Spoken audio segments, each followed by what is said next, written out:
আসসালামু আলাইকুম। আজকে আমি সিমাই কাস্টার্ড রান্না করে দেখাবো। এই সিমাই কাস্টার্ড খেতে কিন্তু দারুণ মজার হবে। প্রথমে লাচ্চা সিমাই ভেজে নেব। চুলায় প্যান বসিয়ে ঘি দিয়ে দিচ্ছি 2 চামচ। ঘি মেল্ট হয়ে গেলে লাচ্চা সিমাই দিয়ে দিচ্ছি 1 প্যাকেটের অর্ধেক।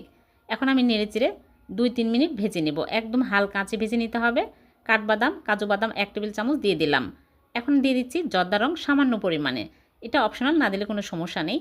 আমি ভালো করে ভেজে নিয়েছি। চুলা থেকে নামিয়ে এক সাইডে রেখে দিচ্ছি। এদিকে হাফ কাপ লিকুইড দুধ নিয়েছি, আগে জাল দিয়ে ঠান্ডা করে নিয়েছি। কাস্টার্ড পাউডার 2 টেবিল চামচ দিয়ে ভালো করে মিক্স করে এক সাইডে রেখে দিচ্ছি। এদিকে চুলায় প্যান বসিয়ে দিয়ে দিচ্ছি লিকুইড দুধ 1.5 কাপ, আগে জাল দিয়ে নিয়েছি। এখন আমি বলক তুলে নেব। চিনি দিয়ে দিচ্ছি 1/3 কাপের একটু কম। চিনি দিয়ে ভালোভাবে বলক চলে আসলে আমি দিয়ে দিচ্ছি কাস্টার্ডের মিশ্রণ। কাস্টার্ডের মিশ্রণ দিয়ে চুলার স্লো আঁচে করে নেড়েচেড়ে কিছুক্ষণ জাল করে নিব। একটু নেড়েচেড়ে নিলেই দেখা যাবে যে ঘন হয়ে আসছে আর ফুটে উঠেছে। এরকম ঘন হলে চুলা থেকে নামিয়ে নিতে হবে। ঠান্ডা হওয়ার পরে আরও জমে শক্ত হয়ে যাবে। এখন আমি একটা বোলের মধ্যে সিমাই নিয়ে নিচ্ছি, তারপর নিয়ে নিচ্ছি কাস্টার্ড। এভাবে আমি সিমাই আর কাস্টার্ড নিয়ে নিব।